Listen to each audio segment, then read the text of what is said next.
Moments in Hollywood just to block off the Walk of Fame as the farmers market was setting up. Gunfire. Fortunately, no one was hit, but there was potential for disaster. Fox 11's Phil Schuman live in Hollywood with the latest for us. Phil.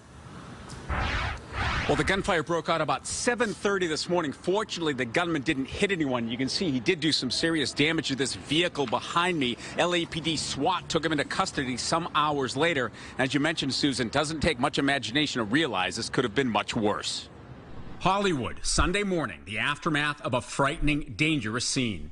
We were just setting up and we heard a shot. And then I called 911 and they were here in about 5 minutes. A man caught on this brief cell phone clip firing a handgun out of his third-story window. Fortunately, he didn't hit anyone. His shots did shatter a windshield. All this from inside the Cosmo Lofts building. Thankfully, we were able to get out in time, and we saw when the wall was cracking. Take a look at the wall of Julie Beth Gonzalez's apartment. She says the suspect, her neighbor, broke through it as she fled.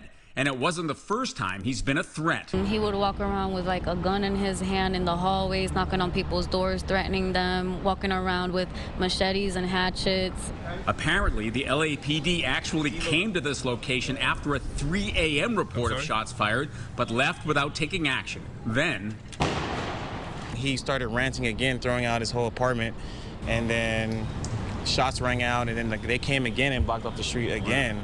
All this a block off Hollywood Boulevard and the Walk of Fame, busy as always with tourists, and where locals have long spent Sunday mornings at the nearby farmers market where Jane Taylor sells dried flower arrangements. It's unsettling, actually. We should be cleaning up right now, but we're a little shocked.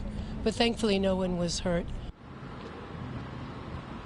Unsettling and shocked, two good ways to describe it here on Cosmo Street in Hollywood. That was the suspect's apartment. The street is now open. It's kind of a mess. No ID yet on this suspect. Neighbors say that they believe he'd been evicted, but the landlord hadn't been able to get him out of the building yet. Not clear what set him off on this Sunday morning. Live in Hollywood, I'm Phil Schuman, Fox 11 News. All right, Phil Schuman, thank you very much for that report.